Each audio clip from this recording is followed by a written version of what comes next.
October 2వ తారీఖున మనకి జరిగిన సంఘటన మనందరికీ తెలుసు. చాలా దురదృష్టకర సంఘటన. ఆ సంఘటనలో లక్ష్మీ నాయుడు అబ్బాయి 25 సంవత్సరాల వ్యక్తి అతి దారుణంగా హరిశ్చంద్ర ప్రసాద్ అనే వ్యక్తి వల్ల హత్య చేయబడడం మనందరికీ కూడా తెలుసు. నిజంగా ఎంత దురదృష్టకర సంఘటన అంటే ఒక చిన్న ఆర్థిక లావాదేవీల మధ్యలో డబ్బులు అడిగేదానికి మధ్యలో జరిగిన గొడవలో అతి పైశాచికంగా చెప్పాలంటే బ్రూటల్ గా ఒక ప్లాన్ ప్రకారం ఆ అబ్బాయిని చంపడం అనేది మనందరం కూడా చూస్తున్నాం.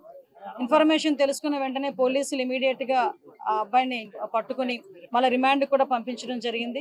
ఈ హత్య జరిగిన సందర్భంలో హరిశ్చంద్ర ప్రసాద్ వాళ్ళ తండ్రిని కూడా అదుపులోకి తీసుకొని అతను కూడా ప్రొవోక్ చేస్తున్నారు, అతను కూడా హత్యకు ప్రేరేపించారు అన్న సంగతి తెలుసుకొని తండ్రిని కూడా ఇమీడియట్ గా కస్టడీలోకి తీసుకొని వాళ్ళిద్దరినీ కూడా ఇప్పుడు రిమాండ్ కి పంపించడం జరిగింది. ఈ హత్య కేసుని సమగ్రంగా విచారణ జరిపించడమే కాదు, ఎక్కడా కూడా ఎటువంటి ప్రలోభాలకి లొంగకుండా, ఎక్కడ ఎటువంటి ఇబ్బందులు కలగకుండా, ఎవరైతే బాధిత మహిళ ఎవరైతే ఉన్నారో తనకి న్యాయం జరిగే క్రమంలో ఈ రోజు గవర్నమెంట్ చర్యలు తీసుకునే విధంగా కేసు కూడా కట్టడం జరిగింది. ఈ ఆర్థిక లావాదేవీలతో పాటు ఈ అమ్మాయిని కొంచెం హెరాస్మెంట్ కూడా చేస్తున్నాడు అన్న సంగతి తెలుసుకొని ఇమీడియట్ గా దాని మీద కూడా కేసులు కట్టడం జరిగింది. ఇమీడియట్ గా రిమాండ్ కు కూడా పంపించడం జరిగింది. మీ అందరికీ తెలుసు ఈ అమ్మాయికి కూడా, సుజాతకి కూడా 2 చిన్న బిడ్డలు. ఆ అమ్మాయికి కూడా 1 సంవత్సరం ఆడపిల్ల, ఇంకొక 4 సంవత్సరాల ఆడబిడ్డ. అయితే ఈ హత్య జరిగేటప్పుడు ఆ లక్ష్మీనాయుడుతో పాటు వాళ్ళ తమ్ముళ్ళైన పవన్, అదేవిధంగా పినతండ్రి కొడుకైన భార్గవ్, వీళ్ళిద్దరూ కూడా తనతో పాటు ఆ బండి మీద ఉండటం కూడా మనందరికీ తెలుసు. వాళ్ళిద్దరు కూడా ఈ రోజు ఇంజూరీస్ అయ్యి వాళ్ళందరూ గాయపడి ఈ రోజు గుంటూరు హాస్పిటల్లో ఈ రోజు అక్కడ ఉండటం కూడా జరిగింది. అయితే మనందరికీ తెలియాల్సిన విషయం ఏంటంటే ఈ రోజు గవర్నమెంట్ కూడా కంపల్సరిగా ఈ బాధిత మహిళకి, మన సుజాతకి కంపల్సరిగా న్యాయం జరగాలి, అదేవిధంగా వాళ్ళ తల్లిదండ్రులు కూడా న్యాయం జరగాలన్న దృక్పథంతో ఈ రోజు మేమందరం పాటు పనిచేస్తున్నాం.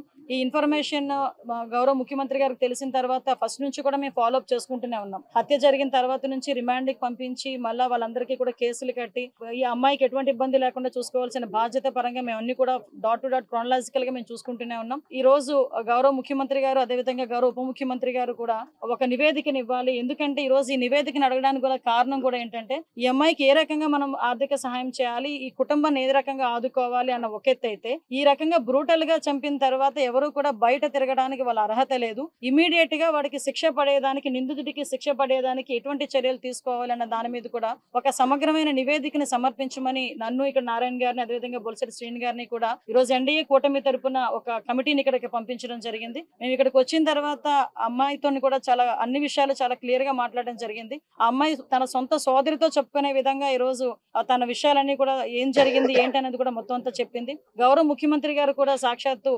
అమ్మాయితోని మాట్లాడడం జరిగింది, తనకి భరోసా ఇవ్వటం జరిగింది. అమ్మాయిని అన్ని విధాల కుటుంబ పరంగా, అదే విధంగా అన్ని విధాల అమ్మాయిని ఆదుకుంటామని చెప్పి అమ్మాయికి భరోసా ఇవ్వడం జరిగింది. ఈ అమ్మాయి ఒకటే కోరుకుంటుంది, ఈ రోజు నన్ను ఇబ్బంది పెట్టి ఈ రోజు నా బిడ్డలకి తండ్రి లేని బిడ్డలు చేశారు, నాకు అన్యాయం జరిగింది, వాడికి ఎట్టి పరిస్థితుల్లోని శిక్ష పడాలి, ఎట్టి పరిస్థితులు బయటికి రాకూడదు, నాకులాగా ఏ అమ్మాయికి కూడా జరగకూడదు అని నన్ను దండం పెట్టి అడిగిందాం. నిజంగా చేయాల్సిన బాధ్యత కూడా మా అందరి మీద కూడా ఉంది ఈ రోజు. ఎందుకంటే ఎలా పడితే అలా ఇష్టానుసారంగా మేము చెప్పిందే వేదం, మేము ఎలా చెప్తే అలా జరుగుతుంది అనుకునే రకంగా ఉండి, ఎలా పడితే అలాగ అమ్మాయిలు ఇబ్బందులు పెట్టే పరిస్థితి వచ్చి ఇలా చంపుకునే పరిస్థితులు వస్తే డెఫినెట్ గా గవర్నమెంట్ చూస్తూ ఊరుకునే పరిస్థితి లేదు. డెఫినెట్ గా దీని మీద మార్నింగ్ కూడా మేము మాట్లాడినప్పుడు కూడా గౌరవ ముఖ్యమంత్రి గారు రిమాండ్ లో ఉన్న అతను బెయిల్ మీద బయటికి రాకుండానే శిక్ష పడే పరిస్థితి రావాలి, దానికి తగ్గట్టుగా న్యాయ నిపుణులతో సంప్రదించండి, వీలైతే ఒక స్పెషల్ కోర్టు కూడా ఏర్పాటు చేసి ఆ నిందితుడికి శిక్ష పడేట్టు చేయాలి అని చెప్పి గౌరవ ముఖ్యమంత్రి గారు కూడా ఆదేశాలు జారీ చేయడం జరిగింది.